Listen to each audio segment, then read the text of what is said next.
Mi nombre es Juan José Villani, junto con Valentina Pavón les vamos a exponer este tema que, si bien es un poco extenso, también es muy interesante, y es la fisiopatología del shock en paciente crítico pediátrico. Pues esta es la tabla de contenidos que vamos a manejar, donde vamos a hablar de las generalidades del shock, de los tipos y clasificación del shock y de cada tipo de shock que vamos a abordar durante la charla, y también vamos a exponer por último una tabla resumen y nuestras referencias. Listo. Para empezar con este tema, decidimos pues traer a colación la definición de shock, la cual es un proceso agudo caracterizado por una disminución de la perfusión tisular sistémica con la consecuente incapacidad para aportar oxígeno suficiente para satisfacer las demandas metabólicas de los órganos y tejidos vitales, así como eliminar productos nocivos del metabolismo. Recordemos que esta definición la sacamos del Manual Práctico de Clínica Pediátrica y es una de las definiciones más completas que encontramos, teniendo en cuenta que este concepto ha cambiado a lo largo del tiempo. Listo, ahora hablemos un poquito de epidemiología. En cuanto al shock cardiogénico, tenemos que tiene una mortalidad del 60%, mientras que el séptico tiene una mortalidad del 40%. Recordemos que en la población pediátrica los tipos de shock más comunes son el hipovolémico, el cardiogénico, el séptico y el anafiláctico. Recordemos que estos últimos dos hacen parte de los tipos de shock disociativos.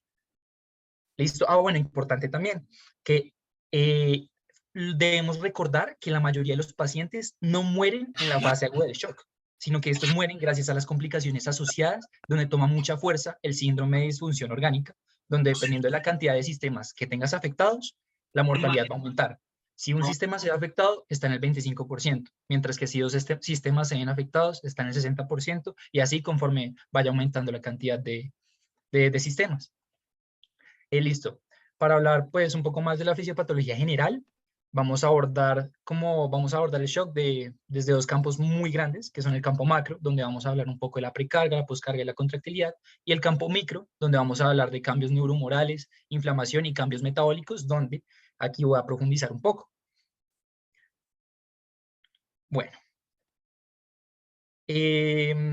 Ahora bien, para introducir este concepto, es importante hacernos una pregunta que puede abrir casi cualquier discusión médica, o pues al menos en ciencias básicas así lo es, y es cómo nuestro paciente distribuye su energía a lo largo del cuerpo, para lo cual nos vamos a remitir a este diagrama de balance energético, donde podemos ver el aporte y el gasto de energía que requiere cada proceso, donde es importante resaltar que los distintos biocompuestos aportan energía para este balance y que en caso de pacientes pediátricos hay un mayor gasto de energía, pues se requiere gastar y almacenar el combustible necesario para el crecimiento, como ustedes pueden ver acá. Listo, ahora bien, continuando con el gasto de energía, es importante para la charla introducir un concepto muy importante en términos metabólicos, y este concepto es el de la carga energética, que es una relación entre el ATP, el ADP y el MP. Esta carga energética en estados patológicos como el shock se afecta de la siguiente manera. El oxígeno cae, ocurre una descarga de protones, cae la producción de ATP, cae el consumo de oxígeno por poco sustrato, y esto genera un balance energético negativo, lo cual puede llegar a generar una muerte celular. Más adelante, ¿por qué es importante esto? Porque en ciertos tipos de shock, como el shock séptico y el hipovolémico, se presenta una alta mortalidad si esta carga o este balance energético disminuye. Listo, perfecto. Entonces acá vamos a volver a retomar el mapa conceptual que nos mostró mi compañero al inicio, porque vamos a comenzar a hablar un poco más ya de las implicaciones a nivel macro en la fisiopatología del shock.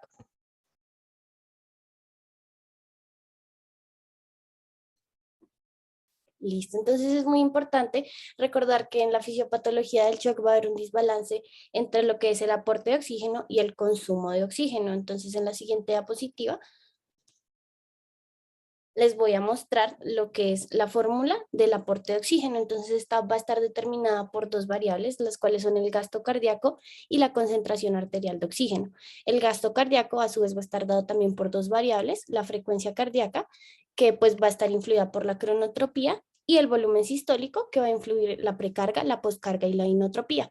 En la concentración arterial de oxígeno, entonces vamos a tener el oxígeno unido y el oxígeno disuelto. Para el oxígeno unido, entonces vamos a tener este coeficiente que es el 1.34, que es el oxígeno unido a hemoglobina, por la concentración de hemoglobina por la saturación arterial de oxígeno dividido 100. Y en el oxígeno disuelto vamos a tener el coeficiente de solubilidad del oxígeno, que es el 0.003, por la presión arterial de oxígeno. Entonces también ahora vamos a hablar del consumo de oxígeno, que va a estar dado por el gasto cardíaco con las mismas variables que ya les mencioné previamente. La concentración arterial de oxígeno menos la concentración venosa de oxígeno, dividida la concentración arterial de oxígeno, que esto sería la tasa de extracción del oxígeno. Listo, entonces ya hablando un poco pues de estas fórmulas, les traigo esta tabla que nos determina cómo la tasa de extracción de oxígeno, dependiendo de su porcentaje, entonces si está disminuido el aporte de oxígeno, entonces el gasto cardíaco va a ser alto, es decir, vamos a estar en un tipo de shock hiperdinámico, que más adelante vamos a hablar, y si la tasa de extracción de oxígeno está por encima del 25%, el gasto cardíaco va a estar bajo, es decir, hipodinámico. Y en el consumo de oxígeno, si la tasa de oxígeno está por debajo del 25%, vamos a tener un metabolismo celular bajo, y si está por encima del 25%, el metabolismo celular va a estar alto. Listo, entonces ya ahora vamos a comenzar a hablar de la fisiopatología como tal, que entonces todo inicia con una alteración en el sistema circulatorio que nos va a alterar el volumen intravascular. Este es el que nos va a regular las presiones medias y el retorno venoso al corazón. Por ende va a haber una disminución del flujo sanguíneo y una disminución del retorno venoso. A nivel cardíaco, entonces, el gasto cardíaco va a estar disminuido, vamos a tener una alteración en la contractilidad y va a disminuir el volumen de eyección efectivo. En el circuito de resistencia es donde ocurre el mayor declive en la resistencia vascular. Vamos a tener una disminución del tono arteriolar que nos va a llevar a una hipotensión y una limitación en la perfusión de los órganos. Esto nos va a impedir la eyección por aumento de la poscarga. A nivel de los capilares, vamos a tener una disminución en el intercambio de nutrientes con un compromiso del flujo sanguíneo y una hipoperfusión. Entonces, estas diferencias entre los tonos entre los órganos va a resultar en una mal distribución del flujo sanguíneo y alteración en el aporte sanguíneo a los tejidos con demandas metabólicas, que es lo que llamamos una redistribución del flujo centralmente. Entonces, como les venía diciendo, vamos a tener una disminución en la perfusión tisular, vamos a tener unos reflejos para mantener el gasto cardíaco y la presión arterial por medio de la activación del sistema nervioso simpático.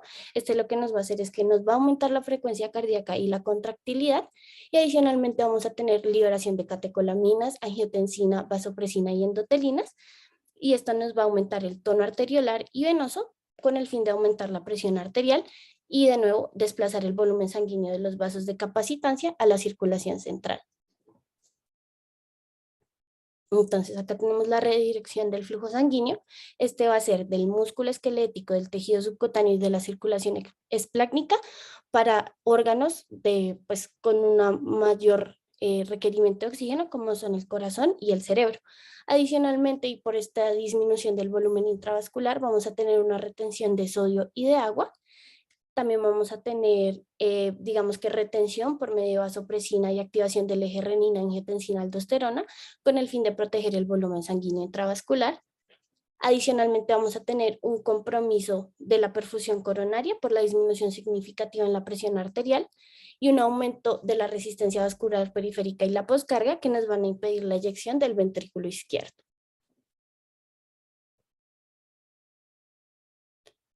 Listo. A nivel de vénulas, entonces vamos a tener un aumento del tono, un aumento de la presión hidrostática y un movimiento extracelular del líquido, lo que nos va a comenzar a crear una pérdida adicional del líquido intravascular. Entonces, esta disfunción vasomotora con pérdida del tono arterial y aumento de la resistencia venosa, como les decía, va a tener una pérdida del volumen intravascular. ¿Por qué? Por aumento de la presión hidrostática y aumento de la permeabilidad vascular. Y esto lo que va a generar es un empeoramiento del estado de shock. Adicionalmente, vamos a tener una leucostasis que nos va a generar unos cambios en la rheología sanguínea, alteración en el flujo sanguíneo microvascular y también va a afectar dando pérdidas del volumen intravascular. Traigo esta diapositiva porque, pues, digamos, me parece muy importante hablar de lo que es el shock hiperdinámico y la sepsis. Más adelante igual vamos a profundizar en esto, pero aquí vamos a tener mediadores inflamatorios secundario pues a interacción con leucocitos activados, plaquetas, células endoteliales y la cascada de la coagulación, lo que pues va a limitar la entrega adecuada de nutrientes a pesar de que tengamos un aumento del gasto cardíaco por la vasodilatación. Y adicionalmente vamos a tener también presencia de sustancias vasodilatadoras como lo es el óxido nítrico, que van a predominar su efecto sobre sustancias vasopresoras endógenas y exógenas. Entonces digamos que acá también nos va a perpetuar lo que es la vasodilatación. Posterior a esto, entonces vamos a tener una hipotensión progresiva, refractaria a reposición hídrica y a vasopresores, lo que nos va a generar un empeoramiento de la hipoperfusión tisular. Y pues esta hipoperfusión tisular nos va a generar una acidosis y una falla orgánica. Y el evento terminal, pues ya sería una circulación hipodinámica. Bueno, entonces ahora vamos a comenzar a hablar como de cambios un poco más específicos. Vamos a iniciar con lo que es el metabolismo oxidativo. Entonces, inicialmente vamos a tener que el consumo de oxígeno puede estar aumentado, pero este no va a ser suficiente para suplir los requerimientos metabólicos.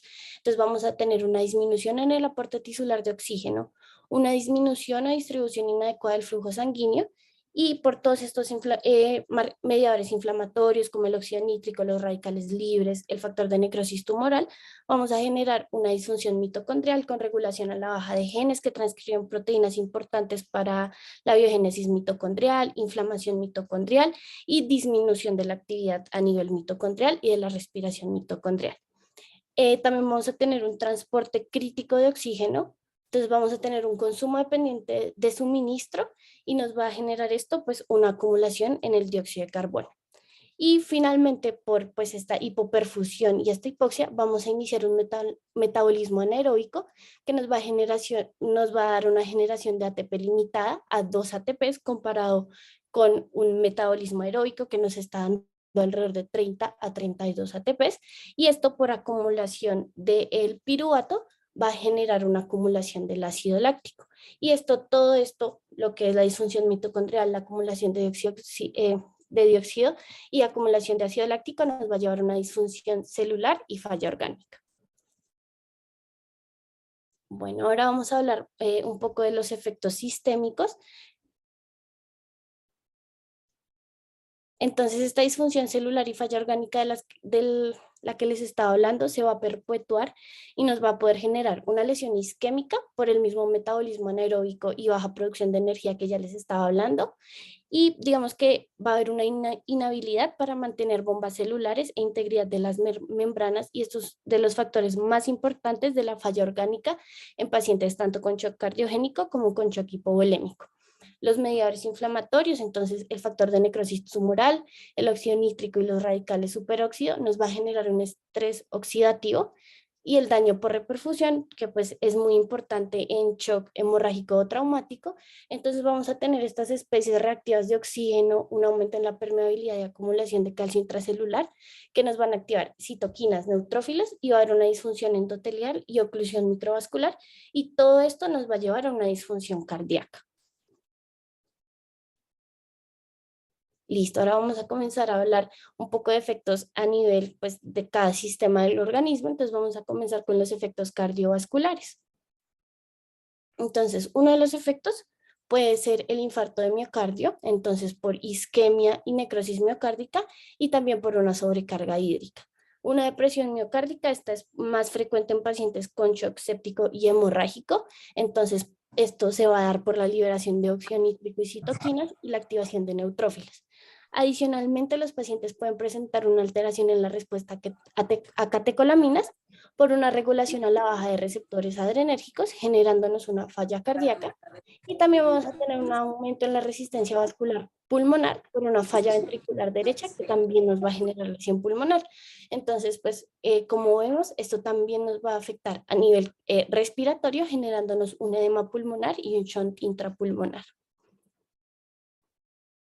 A nivel de efectos pulmonares, entonces, pues los que ya les mencioné, y también tenemos algunos adicionales, como lo son el daño en el endotelio pulmonar y esto nos va a generar un aumento del espacio muerto, una disminución de la perfusión de los músculos respiratorios por aumento del trabajo respiratorio, hipoxia y por eso una disminución de la perfusión. Y todo esto lo que nos va a llevar es a una falla respiratoria. Por eso es tan importante una protección de la vía aérea efectiva, administración de oxígeno, intubación orotraqueal temprana, porque nos va a dar soporte para los músculos respiratorios, entonces nos va a ayudar con, digamos que la disminución de la perfusión y va a liberar el aumento del trabajo respiratorio.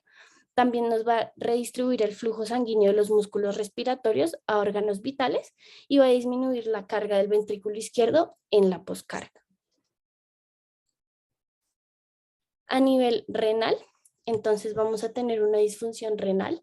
Cuando yo tengo pues una disminución del gasto cardíaco, inicialmente la tasa de filtración glomerular se va a mantener al aumentar el tono de la arteriola deferente, pero eventualmente este aumento del tono lo que nos va a generar es una isquemia renal y una necrosis tubular. También voy a aumentar la presión arterial por medio de liberación del péptido natriurético atrial, pero aquí hay que tener mucho cuidado porque no solo la liberación del péptido natriurético atrial, pero también pues digamos que la reanimación hídrica nos puede generar una sobrecarga hídrica y en la población pediátrica este es un factor muy importante para desarrollar una lesión renal aguda. Lo que son neutrófilos, células dendríticas y linfocitos nos van a activar una cascada inflamatoria que también nos va a perpetuar la lesión renal. Entonces ahí pues digamos que guías que nos recomiendan el uso de dopamina de 3 a 5 microgramos kilogramo minuto. Sin embargo, digamos que también dicen que puede mejorar el flujo sanguíneo renal, pero podría alterar la oxigenación renal, lo que nos podría empeorar una necrosis tubular. Entonces, digamos que hay que tener mucho cuidado en la administración de la dopamina, pero se ha demostrado pues, que tiene efectos a nivel del flujo sanguíneo renal. Adicionalmente, en ya pacientes que estén anúricos, pues podemos iniciar ya lo que es diálisis peritoneal, ultrafiltración, hemofiltración continua o hemodiálisis. Y digamos que entre más temprano nosotros iniciemos esta terapia de reemplazo renal, es un mejor pronóstico para nuestros pacientes. Tener en cuenta que el hecho de que un paciente pues esté poliúrico no significa que el paciente pues no esté haciendo una lesión renal aguda y como siempre tener en cuenta el gasto urinario de 1 mililitro kilogramo hora. A nivel hepático, entonces vamos a tener una falla hepática, esta va a estar dada por hipoperfusión, que nos va a generar una necrosis centrolobulillar y va a generar una elevación de transaminasas, activación de las células de Coffer con liberación de mediadores inflamatorios e isquemia hepática, alteración en la función canalicular, que nos va a generar colestasis y una inhabilidad de eliminación. Entonces, por esto es muy importante monitorizar de cerca lo que es el perfil de función hepática y adicionalmente ajustar dosis de todos aquellos medicamentos que tengan un metabolismo hepático. A nivel gastrointestinal, entonces el evento más importante que vamos a tener es la hipoperfusión esplácnica. Esto va a ser causado por lo que ya les mencioné previamente, que es el redireccionamiento del flujo sanguíneo. Va a haber una vasoconstricción esplácnica prolongada que me va a generar un compromiso de la mucosa y posteriormente una acidosis. Digamos que esta vasoconstricción va a ser también generalizada, que nos puede generar una isquemia mesentérica no oclusiva y pues es muy importante tener en cuenta esto porque su clínica es bastante inespecífica. Entonces esta necrosis intestinal lo que nos va a generar es pérdida de la integridad de la barrera intestinal, una liberación de mediadores inflamatorios y una translocación bacteriana. Adicionalmente también podemos tener un hilio dado por la administración pues, de medicamentos y también relacionado a alteraciones electrolíticas por la reanimación hídrica o por alteraciones hidroelectrolíticas que el paciente ya venía presentando. Pancreatitis, úlceras por estrés y colecistitis acalculosa y también por las úlceras por estrés está muy relacionada a la hemorragia de vías digestivas. Aquí lo más importante es una nutrición enteral temprana. ¿Para qué? Para evitar pues lo que es la translocación bacteriana y todos estos compromisos que pues nos pueden llevar a un peor resultado en nuestros pacientes. Y hay también, digamos que algunas guías que nos recomiendan usar medicamentos para inhibir secreción de ácido gástrico y así evitar las úlceras por estrés. A nivel de efectos hematológicos, entonces digamos que vamos a tener lo que es la liberación de citoquinas, liberación de factores tisulares y liberación de toxinas bacterianas que nos van a activar la cascada de coagulación. Y adicionalmente, pues digamos que esto va a tener una alteración en la fibrinolisis y aumento del consumo de factores de coagulación que nos podría llevar a una coagulación intravascular diseminada. Aquí es muy importante tener en cuenta que la resucitación hídrica nos puede, digamos que, hemodiluir los factores de coagulación y las plaquetas y pues digamos que en esos casos también debemos tener en cuenta lo que es, digamos, corrección de coagulopatías, sea con el uso de vitamina K, el plasma fresco congelado, crioprecipitados o transfusión de plaquetas. Y también lo mismo, una monitorización adecuada de lo que es el tiempo de protrombina, el tiempo parcial de tromboplastina y el conteo plaquetario. A nivel endocrinológico, entonces vamos a tener, digamos que múltiples alteraciones incluidas, pues digamos las asociadas a la reanimación hídrica, como lo que es alteraciones hidroelectrolíticas. El más importante sería pues la alteración en la homeostasis del calcio, porque esta digamos que nos va a determinar también el pronóstico del paciente. En pacientes con shock causado por trauma abdominal o trauma cráneoencefálico, también puede haber una disrupción del eje hipotálamo pituitario adrenal con una insuficiencia adrenal o incluso también podría llegar a una hemorragia adrenal. Y en estos pacientes, pues digamos que la administración de dopamina, especialmente en los pacientes pediátricos, nos puede inhibir la secreción de prolactina, hormona de crecimiento y tirotropina. Entonces hay que tenerlo muy en cuenta en estos pacientes de la población pediátrica.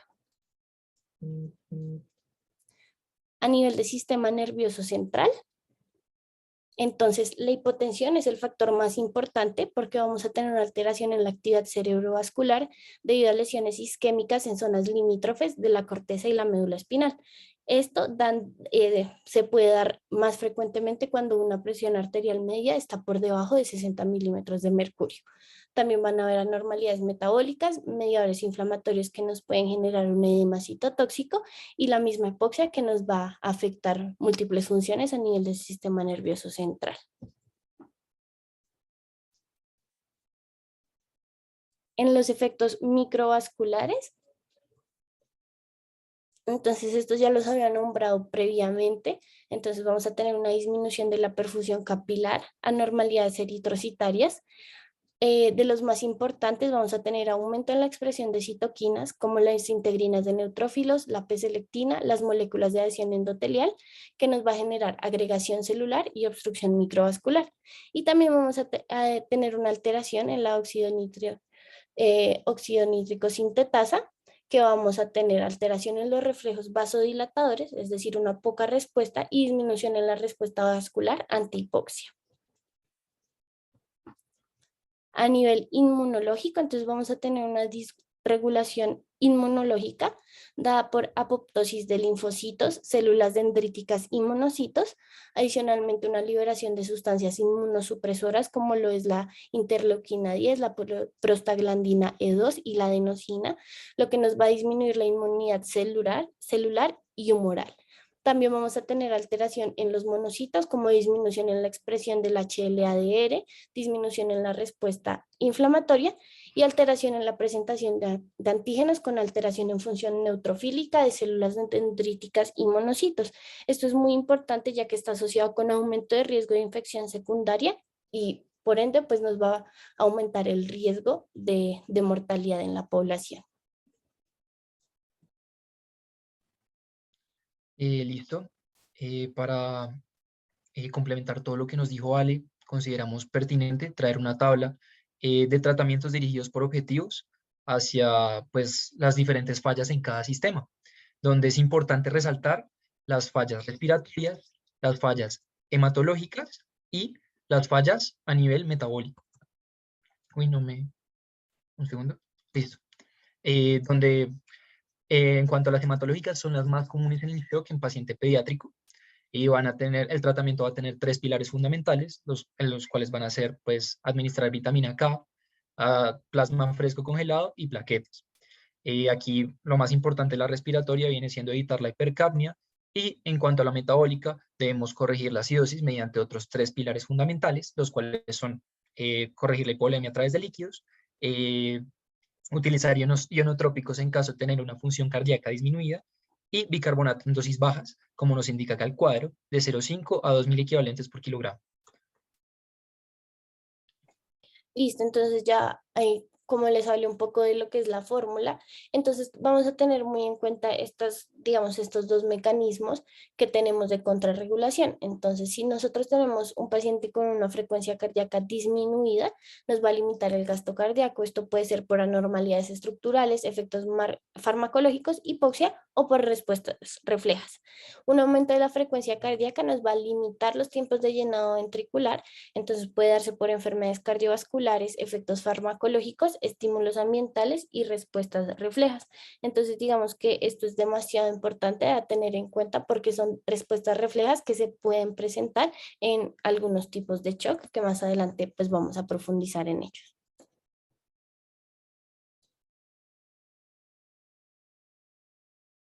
En la clínica, entonces, inicialmente vamos a tener un paciente con extremidades frías, extremidades cianóticas, por la redistribución del flujo que les estaba hablando, disminución o ausencia de pulsos, oliguria y confusión, desorientación y delirio.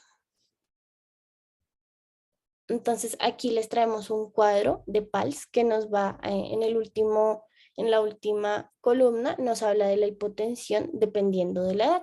Entonces, habla de la presión arterial sistólica. Tenemos esta fórmula de 2 a 10 años que es 70 más la edad por 2 y todo lo que esté por debajo de esto va a ser clasificado como hipotensión. Ojo, aquí hay que tener en cuenta que muchos pacientes pueden no estar hipotensos, pero pueden tener signos de hipoperfusión. Entonces es muy importante, además de mirar los signos vitales, mirar al paciente y ver los signos que a continuación les voy a mostrar. Entonces aquí tenemos también otra tabla que nos muestra lo que es frecuencia cardíaca, frecuencia respiratoria y recuento leucocitario y presión arterial sistólica en la edad pediátrica, dependiendo pues del grupo del que estemos hablando. Entonces, aquí es importante ver las extremidades cianóticas y las extremidades frías. Como les decía, esto nos habla de que el paciente está hipoperfundido a pesar de que los signos vitales, por ejemplo, la tensión arterial sistólica, esté en rangos de normalidad. Vamos a hablar muy rápido de lo que es la monitorización. Entonces tenemos varios, digamos, marcadores que nos pueden hablar de la monitorización en caso de shock. Tenemos el lactato, que como hemos venido hablando, pues sería un marcador de hipoperfusión. Nos puede hablar de la severidad de la enfermedad, la evolución de la enfermedad y también nos ayuda como monitorización a la respuesta al tratamiento. La saturación venosa de oxígeno, entonces es un marcador de oxigenación de los tejidos y nos podría estar hablando de compromiso de la perfusión tisular, se toma en sangre de la arteria pulmonar. La saturación central venosa de oxígeno, entonces es la saturación en el sistema venoso central, igualmente va a ser un marcador de oxigenación central y esta diferencia de la saturación venosa de oxígeno pues se va a tomar en la vena cava superior o en el atrio derecho. La presión arterial media, entonces nos va a hablar de mecanismos de autorregulación para mantener el flujo sanguíneo y también es un marcador de hipoperfusión. Aquí les traigo entonces la ecuación de Fick para el consumo de oxígeno, que era pues la que ya les había mostrado previamente. Entonces esta va a ser importante para estos, pues digamos, dos factores a monitorizar. El consumo de oxígeno, que pues son los requerimientos metabólicos y se pueden medir directamente gases expirados, tener en cuenta que se va a calcular del gasto cardíaco, la hemoglobina, la saturación arterial y venosa de oxígeno. Y la entrega de oxígeno, que sería una medida de la cantidad total de oxígeno que se está entregando a los tejidos, entonces esta va a ser calculada del gasto cardíaco, la hemoglobina y la saturación arterial de oxígeno. También podemos medir la eliminación de CO2, que nos va a monitorizar la falla de perfusión y es importante pues identificarla en pacientes que no están siendo reanimados adecuadamente. La presión de cuña, que nos habla de pues una medida indirecta de la precarga, también nos puede dar información acerca de la distensibilidad y contractilidad del ventrículo izquierdo y también nos podría ayudar a medir el gasto cardíaco mediante termodilución. Aquí es importante pues que la presión de cuña es alta, pues podemos concluir que está en éstasis sanguínea por caída de la eyección sistólica izquierda y que el tipo de shock sería cardiogénico. Mientras que si es, digamos que si la presión de cuña capilar está disminuida, podríamos hablar que estamos en shock séptico por vasodilatación y éstasis sanguínea periférica, ya que esto nos lleva a una disminución de retorno de sangre al corazón. En la presión venosa central, entonces esta nos va a hablar del rendimiento del músculo cardíaco, indica la habilidad del miocardio en expulsar el volumen sanguíneo que le llega. A nivel de ecocardiograma, entonces nos puede ayudar a valorar las condiciones de llenado ventricular y también tiene, digamos que muchos beneficios a nivel de la eyección ventricular e información diagnóstica acerca de la presencia de taponamiento cardíaco o de la función valvular. El gasto cardíaco por termodilución, como les dije, entonces pues es realmente eh, poner, inyectar solución fisiológica estéril y enfriada a determinada temperatura en la aurícula derecha y medir la temperatura de la mezcla de la sangre con la solución en la punta del catéter que va a estar ubicada en la arteria pulmonar. Y en la resistencia vascular sistémica, entonces nos va a indicar el tono arterial y lo vamos a calcular por medio del gasto cardíaco y la presión arterial, y esto nos hablaría de un mecanismo compensatorio. Listo, ya después de esa excelente introducción que nos dio mi compañera Valentina, vamos a hablar un poco de los tipos y la clasificación de shock.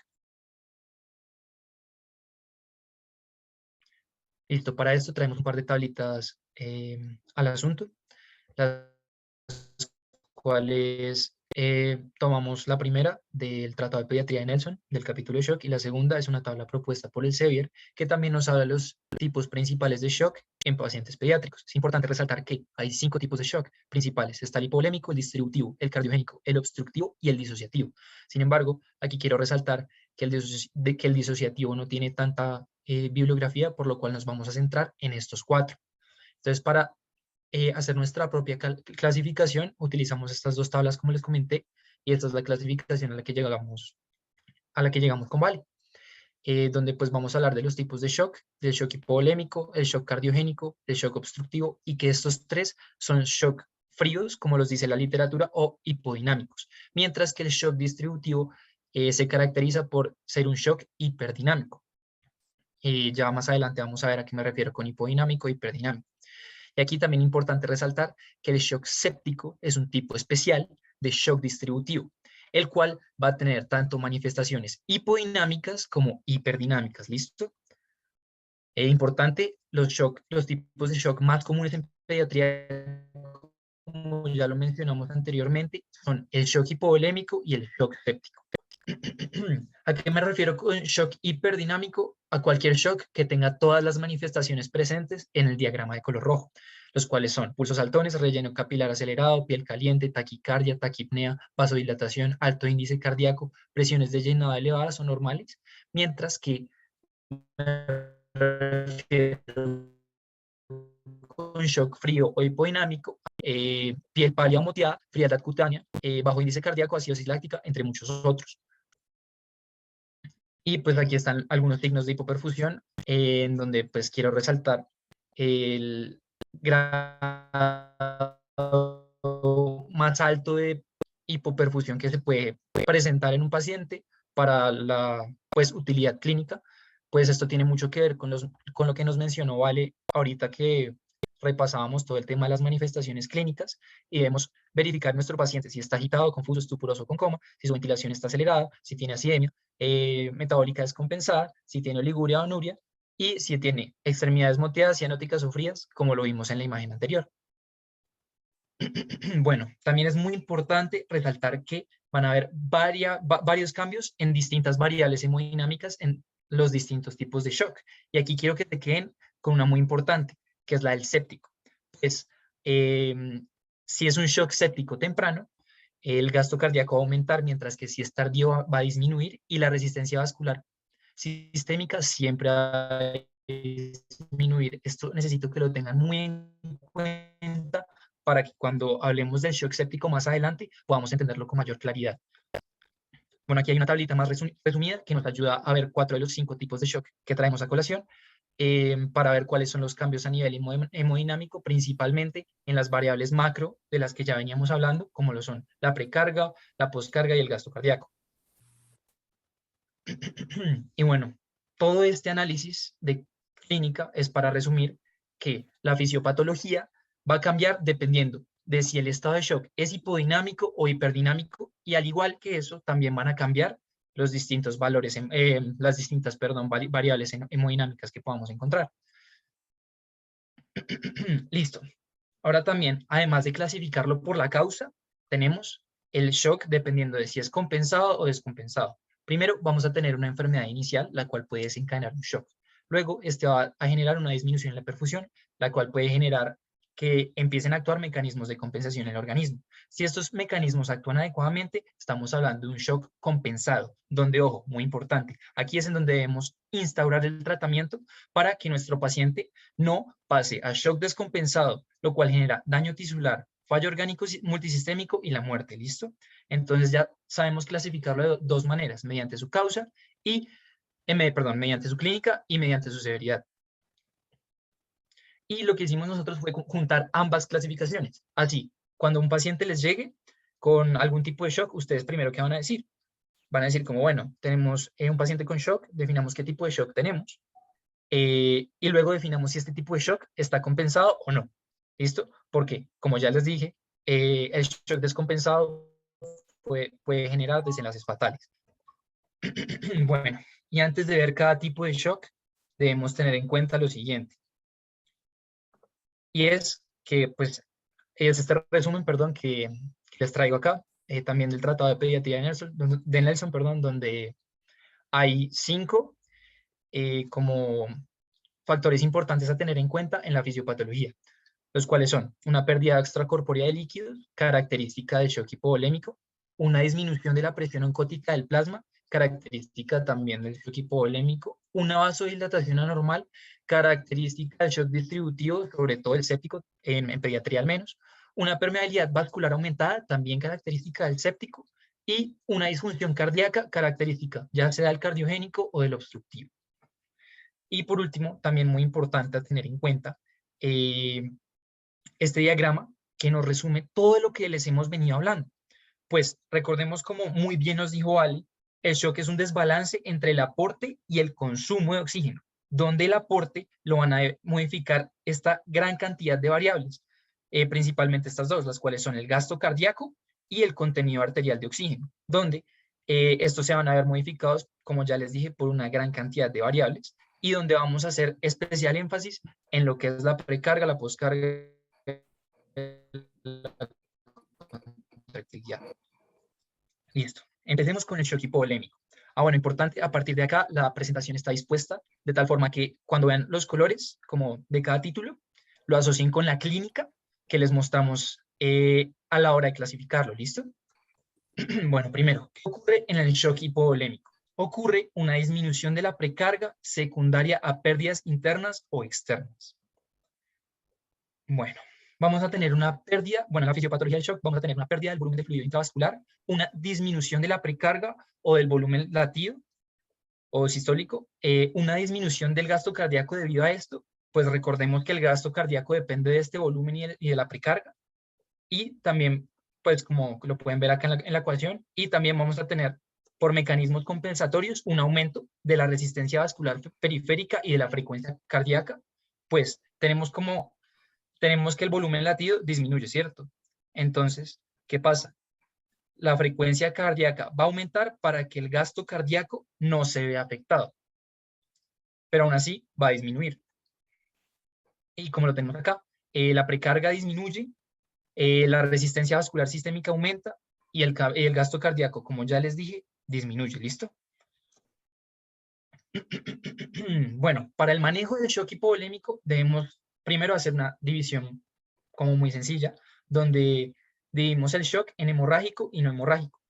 Las causas de cada división las pueden ver acá. En el hemorrágico tenemos trauma, ruptura de aneurismas, ruptura de hematomas, fístulas arteriovenosas, y en el no hemorrágico tenemos pérdidas gastrointestinales como vómito y diarrea, quemaduras, pérdidas renales, pérdidas del tercer espacio, entre muchas otras.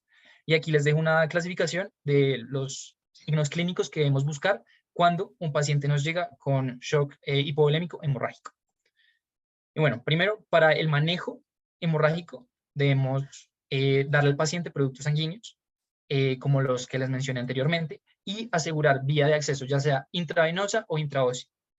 Recordemos que en cuanto a la intraósea, se da 2 dedos por debajo de la meseta tibial en la rodilla, y esta también es una vía que está documentada como una de las más importantes en pacientes pediátricos.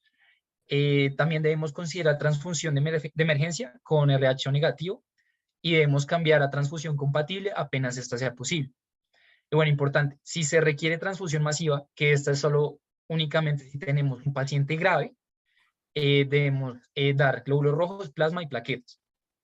Y si ya nada de esto funciona para el manejo, debemos hacer una valoración urgente con el cirujano pediátrico. Por otro lado está el manejo no hemorrágico, donde debemos detener la pérdida de los fluidos, ya sea por pérdidas gastrointestinales, renales, al tercer espacio o por quemaduras. Tratar anomalías electrolíticas concomitantes, como lo pueden ser hiponatremia o hipocalemia, y una vez esté hemodinámicamente estable, considerar hidratación oral con sueros de rehidratación oral. Listo. En segundo lugar, tenemos el shock cardiogénico. ¿Qué ocurre en el shock cardiogénico? Ocurre un fallo de la bomba cardíaca secundario a una mala función miocárdica. Y la fisiopatología se va a dividir en dos, en la de circulación sistémica y en la de circulación pulmonar. A nivel sistémico, ¿qué ocurre? Ocurre una disminución del volumen sistólico, lo cual genera una disminución en el gasto cardíaco, lo cual a su vez genera una disminución en la tensión arterial. Esto va a generar un aumento en la producción de catecolaminas, lo cual va a generar vasoconstricción, y esto pues va a exigir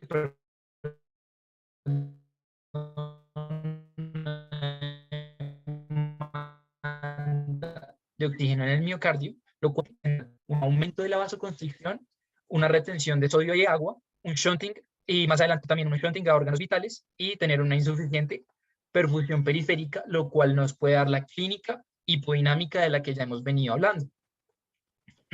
Importante, aquí la precarga aumenta, que el gasto cardíaco disminuye, como ya les venía explicando. Y por otro lado está la fisiopatología en la circulación pulmonar, en la cual vamos a tener, perdón, un volumen latido o volumen sistólico disminuido, o también una contractilidad cardíaca disminuida. Vamos a tener un aumento de la presión hidrostática, lo cual nos va a generar un edema pulmonar. Finalmente, para el manejo, vamos a dividir el manejo también en dos: el manejo en caso de tener falla cardíaca y el manejo según la causa. Recordemos rápidamente, la falla cardíaca se puede dividir en dos: congestiva y no congestiva, donde el tratamiento va a depender de si es congestiva o no. En el caso de que no sea congestiva, seguimos los pasos en este cuadro que me pareció muy sintético que encontramos en ambos, donde vamos a considerar el reto de fluidos. Esto es muy importante. Y aquí tenemos todas las como características del reto.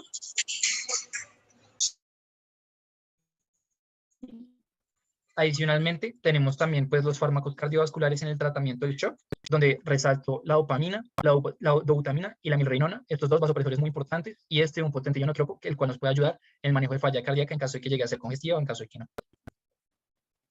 Bueno, finalmente, y nuestro paciente no responde, traemos un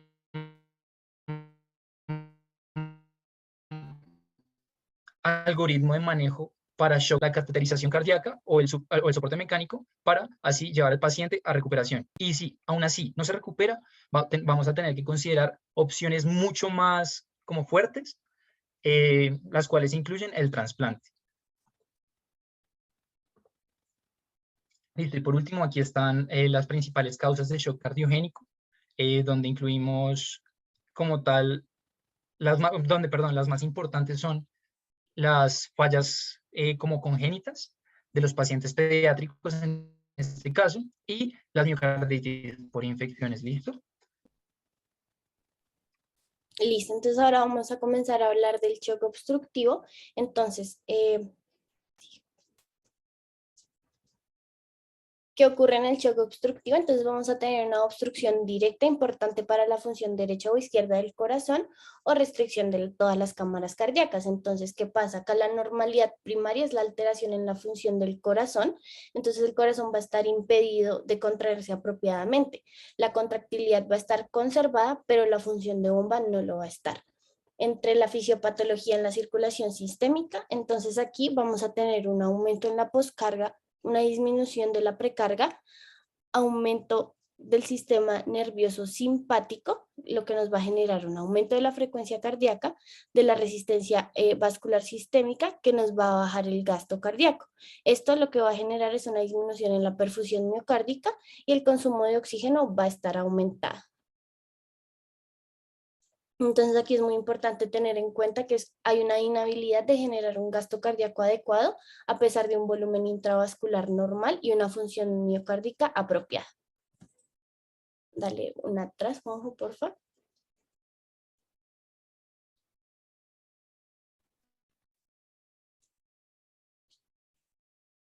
Ya voy, no me deja devolverme a la de atrás. Uy.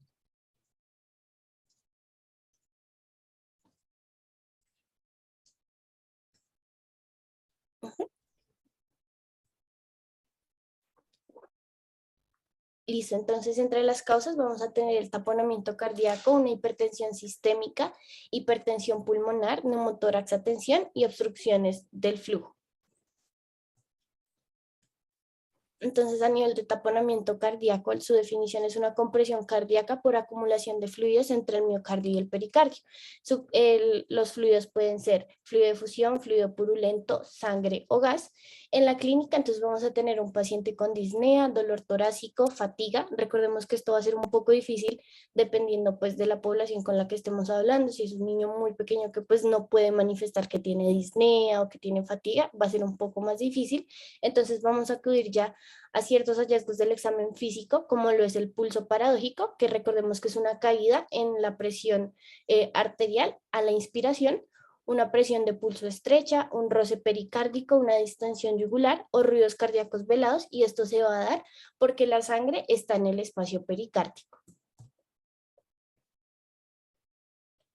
Listo, entonces, déjame un momento antes de seguir con neumotórax a tensión.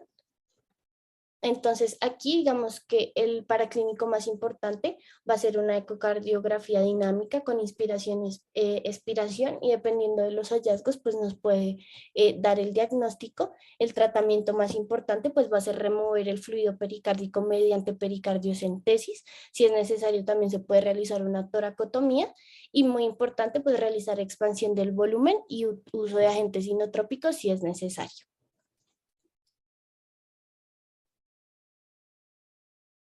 Listo, en el neumotórax atención, entonces tenemos una entrada de aire a la cavidad pleural durante la inspiración sin vaciarse en expiración. Lo que va a dar es una presión en el espacio pleural que supera la atmosférica. Entonces, pues es la presencia de aire en el espacio pleural, y pues puede ocurrir por muchas cosas, como lo es la comunicación entre los espacios pleural y alveolar, comunicación directa entre la atmósfera y el espacio pleural.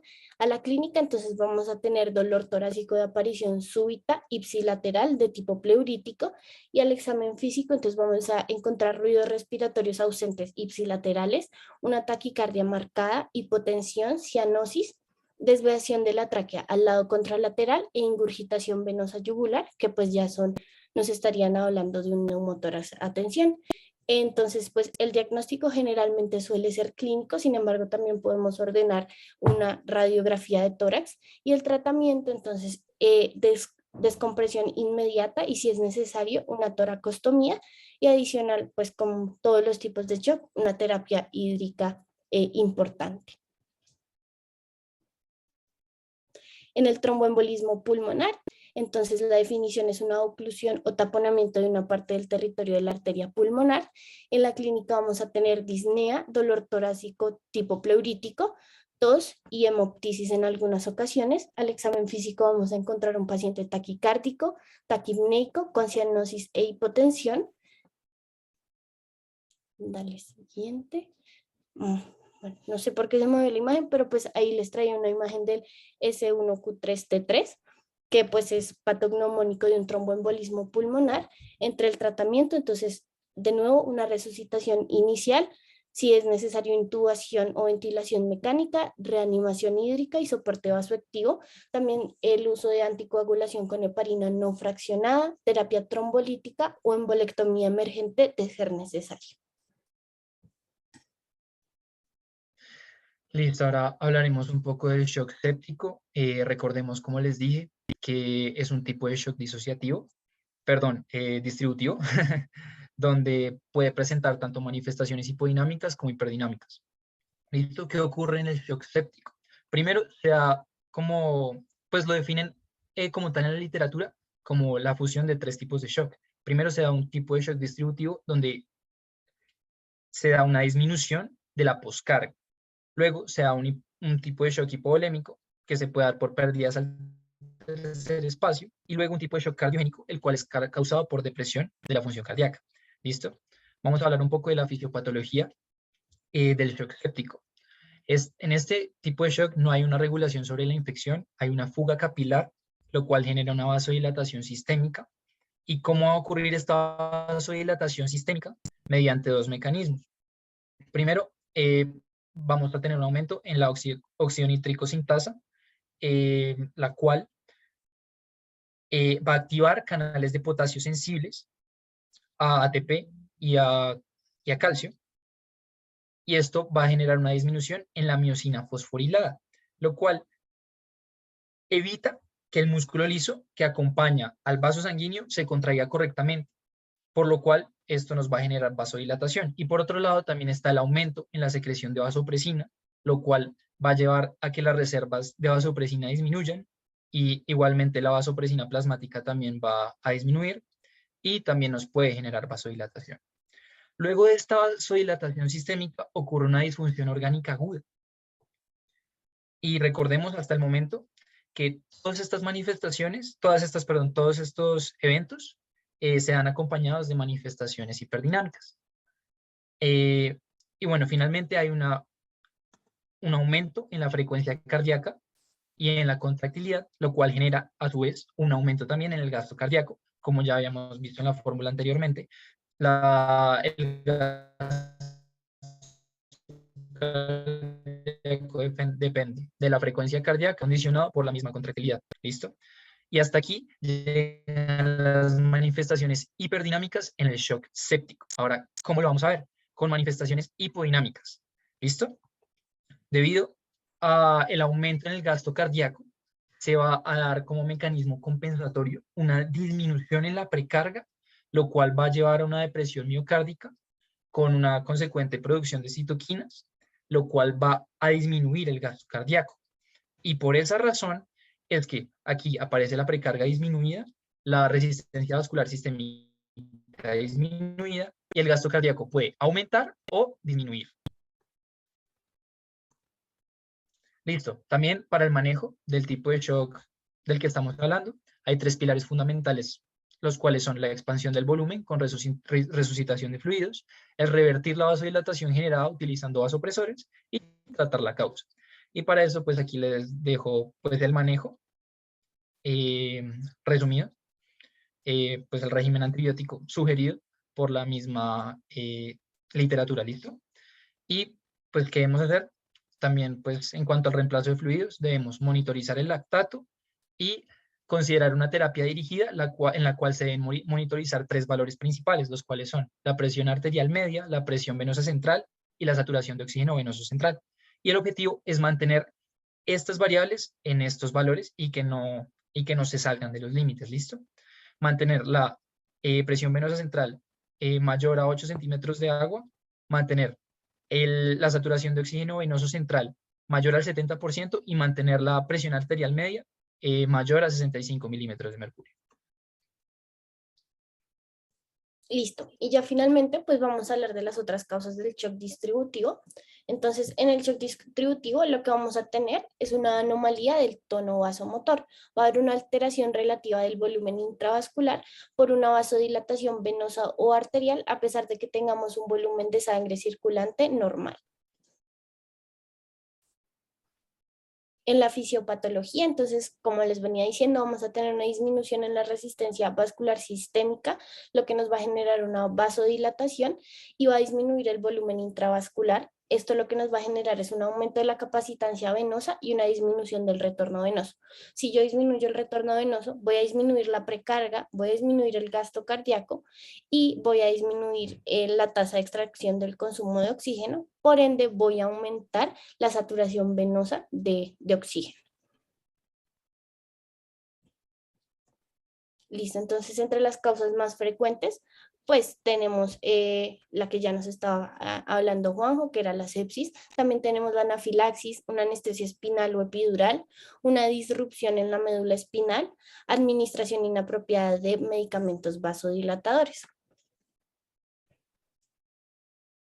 Entonces, pues acá les vuelvo a traer una tabla de PALS en el que pues nos hablan de los cambios a nivel, pues dependiendo de cada causa de shock. Entonces, a nivel séptico vamos a tener una disminución de la precarga, como también va a ser en el anafiláctico y en el neurogénico. Aquí la diferencia va a radicar en la contractilidad. Entonces, en el shock séptico vamos a tener una contractilidad normal o disminuida. En el anafiláctico la contractilidad puede variar, mientras que en el neurogénico la contractilidad va a estar normal. Y en la postcarga, entonces, en el séptico puede variar. En el anafiláctico va a estar disminuido en el ventrículo izquierdo y alto en el ventrículo derecho. Y en el neurogénico, la poscarga en general va a estar disminuida. Entonces, digamos que va a ser muy difícil identificarlo porque los signos y síntomas varían demasiado dependiendo de la etiología. Los síntomas que pueden compartir pueden ser la taquicardia, la taquipnea, una presión arterial baja y un gasto urinario disminuido.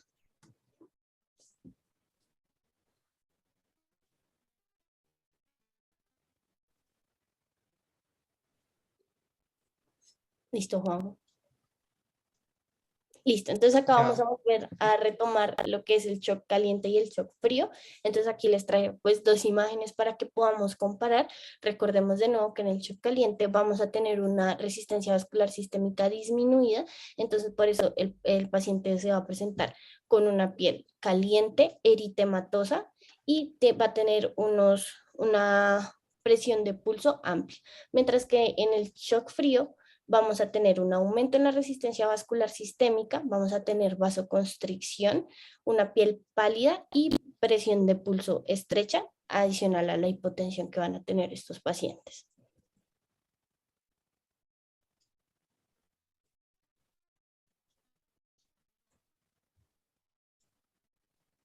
Listo, entonces los pilares del tratamiento, entonces el primero va a ser la reversión de la etiología, especialmente pues en el shock anafiláctico, una administración vigorosa de fluidos y si es necesario pues una infusión vasopresora. Entonces vamos a hablar un poco de cada causa en la anafilaxis, pues recordemos que es una reacción alérgica grave de instauración rápida y potencialmente mortal. En la clínica entonces va a ser un paciente que va a tener un inicio agudo asociado de pronto a algún consumo de algún alimento, administración de algún medicamento asociado a prurito y también puede presentar rash y edema. Al examen físico, entonces lo que les digo, urticaria generalizada, flushing, disnea, sibilancias, estridor e hipotensión.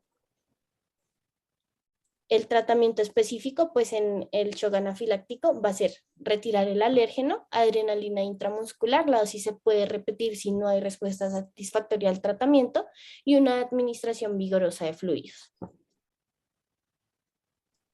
En el shock neurogénico, entonces vamos a tener lesión de la médula espinal a nivel cervical o torácico por encima de T6, lo que va a generar una pérdida del tono vascular y bloqueo del sistema nervioso simpático del corazón y los vasos periféricos. En la clínica, entonces la clínica es demasiado complicada, generalmente va a estar asociada a un trauma, puede tener pérdida del estado de conciencia y confusión, y al examen físico vamos a tener una hipotensión y una bradicardia. ¿Por qué la bradicardia? Porque vamos a tener daño de las vías simpáticas descendentes, y pues esto lo que nos va a generar es que va a haber una pérdida de la inervación simpática del corazón que puede generar una incapacidad para producir una respuesta taquicárdica a la hipotensión que está teniendo el paciente. En el tratamiento, entonces, inmovilización, reanimación hídrica, uso de vasoactivos y pues también estar en estrecho contacto con el grupo de neurocirugía. En la crisis adrenal, entonces el paciente va a tener una inhabilidad de montar una respuesta al estrés. El paciente va a tener una incapacidad de mantener una secreción hormonal adecuada, tanto en situaciones basales como en situaciones de estrés.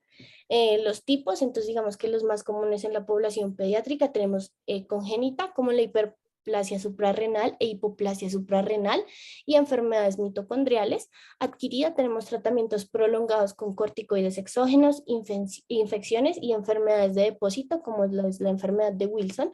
En la clínica y en el examen físico vamos a tener un paciente hipotenso con taquicardia sinusal, un trastorno electrolítico marcado dado por hiponatremia hiperpotasemia e hipoglucemia. Entonces, digamos que el tratamiento va a estar dirigido a lo mismo: reposición hídrica, corrección de alteraciones hidroelectrolíticas, corrección de la glicemia y administración de hidrocortisona. Listo, ya para terminar esta charla, tenemos un diagrama, el cual nos resume todo de lo que hablamos, o bueno, un poquito de lo que hablamos, donde el lugar en el que nos encontremos del diagrama nos va a indicar si el volumen o si la producción cardíaca están afectados. ¿Listo? Y pues nada, también nos sirve para clasificar dependiendo de la causa y, como ya les dije, de las variables hemodinámicas afectadas. Y por último, pues aquí están nuestras referencias. Y eso es todo. Muchas gracias por asistir y quedamos pendientes si tienen alguna pregunta. Listo, muchas gracias por la revisión, estuvo muy completa. Ahora le doy la palabra a la doctora Nancy. No sé si tenga alguna aclaración, algún comentario. Bueno, de nuevo, buenas noches a todos. Voy a prender por aquí la cámara, espero que no se pierda el audio. Si algo, pues la apago. Me gusta que me vean ahora. Bueno, bien, quería hacer un par de aclaraciones. Ante todo, agradecerle a las personas que asistieron. Creo que la asistencia rebasó lo que habitualmente suele suceder en estas reuniones, entonces me alegra mucho. Agradecerle a personas que están acá, incluidos profesores y colegas, y por supuesto a los estudiantes. Bien, lo primero que quiero aclarar es el uso de la dopamina en niños, que realmente con el paso de los años ha entrado en desuso, particularmente por la generación de arritmias y taquicardias muy marcadas, que pues obviamente van a repercutir en el gasto cardíaco y que van a alterar la estabilidad hemodinámica que estamos intentando obtener. Un poco de lo que la justifica dentro de todavía las guías de reanimación y de todas las recomendaciones de la AJA es que pues es un medicamento económico frente a su gran contendor, que es el que deberíamos usar, que es la noradrenalina. Entonces, en países subdesarrollados, sobre todo africanos, no tienen acceso de manera muy sencilla a la noradrenalina y por eso sigue apareciendo en las guías de reanimación. Si disponemos de otros vasoactivos como la noradrenalina y que estemos buscando un efecto vasopresor, debemos recurrir a ese efecto más que a la dopamina. Y lo otro que mencionábamos por allí era ese efecto esperado de la mejoría en el flujo sanguíneo renal, que pues resulta un poco errático. Entonces era bien conocido hace unos años que dependiendo de las dosis podíamos obtener ciertos resultados. Entonces, a dosis bajas aparentemente mejoraba ese flujo sanguíneo renal a expensas de la acción que tenía sobre los receptores dopaminérgicos. Pero digamos que esto con el paso del tiempo, pues, como les digo, se ha visto que es un poco errático y que no funciona como tan estrictamente así. Esa era la primera aclaración. Y tenía un par de cosas por añadir respecto al choque compensado y el choque descompensado, que muy bien, pues Valentina y Juan José mencionaron en términos de diferencias clínicas y fisiopatológicas. Únicamente quiero recalcar acá la mortalidad, porque el hecho de que sea compensado y de que en ese momento el paciente no esté hipotenso, pues claramente no significa que no esté sufriendo el mismo proceso que nos acabaron de describir. Entonces, recordar que la diferencia grande es la presión arterial, pero que es un continuo de situaciones que van a llevar en últimas a la misma mortalidad y a la misma morbilidad, y que cuando aparece la hipotensión en los niños, ya más o menos se encuentra un compromiso del 40-50% del gasto cardíaco. Es decir, que ya la enfermedad nos lleva un camino largo y que por eso se hace prioritario y urgente intervenir en ese punto y no pasar al choque descompensado, que por supuesto implica pues muchos más riesgos en términos terapéuticos y resultados. Algo que mencionaba Valentina y pues que hace parte de la definición es ese desequilibrio entre el aporte y el consumo de oxígeno. Entonces quería recordar que en términos de la monitorización es importante tener en cuenta no el valor de CO2 total, sino la diferencia de CO2 veno arterial. Entonces es un parámetro que se conoce como el delta de CO2 y que de esa manera nos está indicando como que tan buena perfusión hay a nivel celular que nos permita como barrer ese CO2 producto del metabolismo y de todos los desechos celulares. Entonces, de esa manera es mucho más valiosa esa diferencia que tener en cuenta el valor absoluto de CO2. Y adicionalmente, un parámetro que es muy similar es la diferencia de contenidos de oxígeno, igualmente veno arterial. Entonces, para tener en cuenta que, digamos, en términos de esa definición, esos dos parámetros nos van a ser muy útiles para el seguimiento y para la monitorización, aparte de los que muy bien nos mencionan. Finalmente quería por aquí, bueno, bien, digamos que dentro de las causas del choque hemorrágico, de pronto la mención se hizo en términos del choque hemorrágico traumático, pero es importante recordar que ahí entran también otras patologías, como las patologías que van a producir sangrado por otras causas, particularmente de tipo oncológico, y que pues obviamente van a requerir un enfoque un poco diferente, pero pues que hay que tener presentes en términos de toda la terapia transfusional y de todas las intervenciones terapéuticas a las que habrá que recurrir en esos casos. Y las dos últimas cosas, respecto a la crisis adrenal, tener en cuenta que el choque séptico particularmente se acompaña de una insuficiencia suprarrenal, digamos, de tipo funcional, en la cual esa respuesta al estrés no es adecuada y la producción de cortisol no es la adecuada para generar una serie de cambios hemodinámicos que se dan en las situaciones de estrés. Entonces, digamos que dentro de esa terapia que mencionábamos, es importante tener en cuenta en estos casos entonces también el uso de hidrocortisona particularmente, que es la que más se describe como terapia. Y finalmente ese es el chisme de la noche. Entonces, digamos que en el choque séptico es interesante tener en cuenta que todo el desequilibrio de la microbiota intestinal y todas las productos, toxinas y demás que son generados por las bacterias pueden generar daño de las uniones intercelulares, particularmente de la ocludina, que hace parte de las uniones estrechas, y eso, digamos que en términos fisiopatológicos, es lo que explica de alguna manera el aumento de la permeabilidad que ocurre en los casos de choque séptico. Y esos eran como los puntos que quería aclarar, y agradecerles a Valentina y a Juan José que hicieron una excelente revisión Realmente pensé que se iban a demorar muchísimo más y creo que lo lograron sintetizar y pues lo hicieron de una manera muy completa. Muchas gracias, doctor. Gracias, doctora. Doctora, muchas gracias por los aportes y las aclaraciones. Hay una pregunta en el chat. Dice, ¿a partir de qué nivel de hemoglobina en niños se considera la terapia transfusional? Te dejo esa respuesta, Tatiana. Sí, sí, lo siento. Bueno, dependiendo del algoritmo, si en realidad en pediatría se maneja dependiendo si los pacientes tienen una cardiopatía de base. Hemos estado haciendo una revisión de bibliografía con una estudiante, con Atenas Ramos y con la doctora Nancy, y pues hemos visto que idealmente el número, o sea, clave es 7. Y eso es como el número, como para darte un número. Pero igual eso depende, es decir, el paciente tiene una cardiopatía de base o no.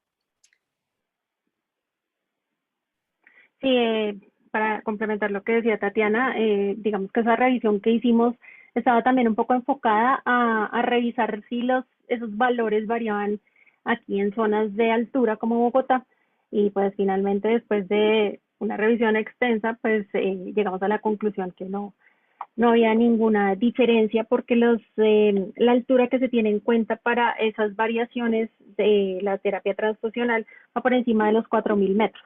Entonces, pues Bogotá no alcanza a entrar por allí, motivo por el cual pues se acoge a todas las guías y algoritmos de terapia transfusional, pues tanto europeos como americanos. Y pues obviamente habrá una cantidad allí de clínica y de más que, bueno, se acompaña de un valor absoluto de hemoglobina. Pero digamos que si uno quiere tener como un número, sí lo que se recomienda, pues lo que revisamos es ese valor de 7, pero pues tendrá que acompañarse, como les decía, de otros parámetros. Creo que hay otra pregunta, doctora. Dice, en la disfunción hematológica se propone plasma y heparina, ¿cuándo cada una? En la que, perdón, ya la vi, ya la vi. Sí. Pues básicamente lo que se busca ya cuando hay síndrome de disfunción orgánica múltiple y hay compromiso del sistema hematológico y de toda la cascada de la coagulación, pues la idea es como entrar a corregir de manera particular cuál es la alteración que se está dando. Digamos que tenemos pocos recursos, digámoslo así, en términos de plasma, crioprecipitados, y ya específicamente, pues si hay trombocitopenia, anemia, y pues ya tendremos que utilizar pues lo que corresponda. Cuando, pues digamos, dentro de esa fisiopatología de la coagulación intravascular diseminada, sabemos perfectamente que hay una combinación de sangrado, pero que igualmente hay otros sitios en donde están ocurriendo trombos. Realmente dentro de esa terapia, como llegar a un balance entre el plasma y la heparina o administrar heparina, a pesar de que se está dando un fenómeno hemorrágico, pues es un poco riesgosa. Entonces, realmente si el paciente tiene sangrados manifiestos, no está recomendado el uso de heparina. Únicamente, pues digamos, si está demostrado algún fenómeno trombótico o si el paciente se encuentra en una edad en la cual pueda empezar a tener fenómenos trombóticos, específicamente adolescentes que estén pues durante largo tiempo acostados pues por su condición crítica.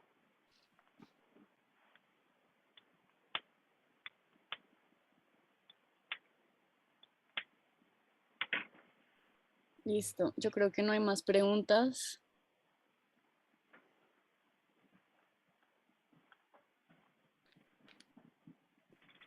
Creo que no.